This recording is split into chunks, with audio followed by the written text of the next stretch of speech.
یونیورسٹیوں میں مخلوعہ جائیدادوں پر تقررات کے لیے تشکیل دیے جانے والے یونیورسٹی ریکروٹمنٹ بورڈ کے قیام کے سلسلے میں ایک اہم اجلاس پرگتی بھون میں چیف منسٹر چندر شیکھر راؤ کی صدارت میں منعقد ہوا، جس میں وزیر تعلیم پی سبیتا اندرا ریڈی کے علاوہ محکمہ تعلیم کے اعلیٰ عہدیدار اور دوسروں نے شرکت کی۔ واضح رہے کہ حکومت نے ریاست کے تمام یونیورسٹیوں میں مخلوعہ تدریسی جائیدادوں پر تقررات کے لیے ریکروٹمنٹ بورڈ تشکیل دینے کا فیصلہ کیا تھا۔ اس فیصلے کے مطابق بورڈ کے قیام کو چیف منسٹر نے منظوری دے دی ہے۔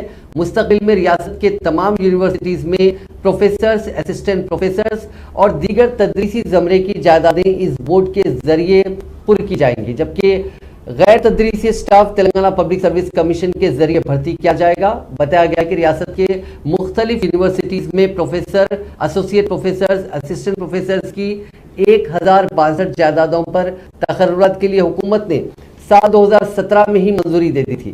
تاہم رول آف ریزرویشن کے مسئلے پر الہ آباد ہائی کورٹ کی جانب سے دیے گئے فیصلے کے پیش نظر یہ تقررات نہیں ہو سکے۔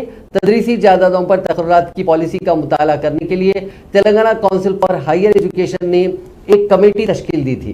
اس کمیٹی نے اپنی رپورٹ گزشتہ اپریل کو حکومت کو پیش کر دی۔ اس رپورٹ کی بنیاد پر ریاستی کابینہ نے یونیورسٹیز میں تدریسی یعنی ٹیچنگ سٹاف پر تقررات کے لیے ریکروٹمنٹ بورڈ تشکیل دینے کا فیصلہ کیا تھا۔ اس سلسلے میں محکمہ تعلیم کے عہدیداروں کی جانب سے تیار کردہ فائل پر چیف منسٹر نے دستخط کر دیے۔